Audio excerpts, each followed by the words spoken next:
we have Sarah Bartman, her brains, her genitals, and her skeleton.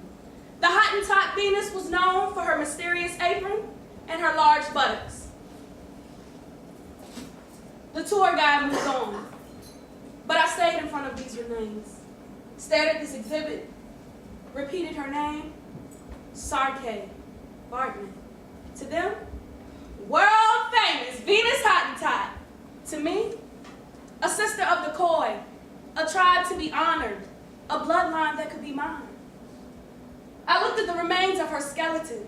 She must have been a strong black woman, bones made of steel to withstand all the pressure put upon her back, her heart, her shoulders, her life, her brains, resting in formaldehyde encased in glass, a legacy of intelligence and resilience. Although they wanted to prove otherwise, Sister Sarkay was wise, for she held onto her life for as long as she could, believing one day she would be back home. Many ancestors didn't last as long as she. Necks would have been broken and wrists split, gushing red, but she knew she must endure, not for herself, then for us. She was wise.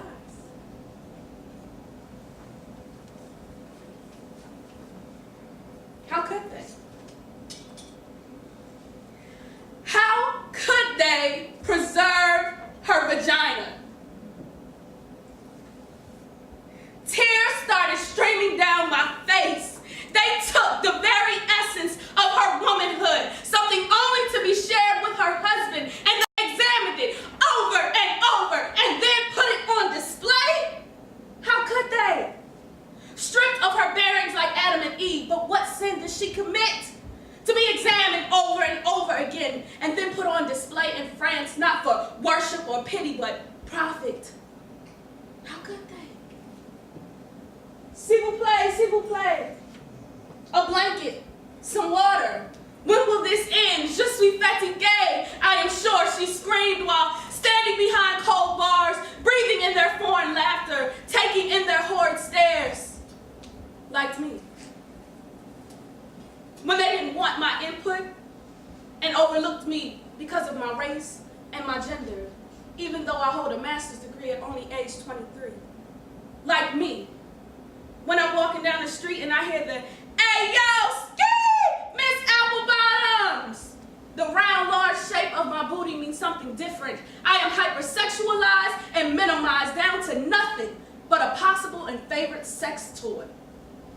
Like Sarkay, they don't want to acknowledge me, but only my body. And like these jars, they consistently put me and my sisters on display. But finally, a few years ago, Sarkay was free to go and rest in her homeland. No longer on display, but communing with her land, her blood, her people, her life. So we honor with dignity, pride, power, love, and respect our sister, our mother, our womb, Sarkay. And I demand that you honor with pride, power, dignity, love, and respect our sisters, our mothers, our wombs, us, so that we too are no longer on display.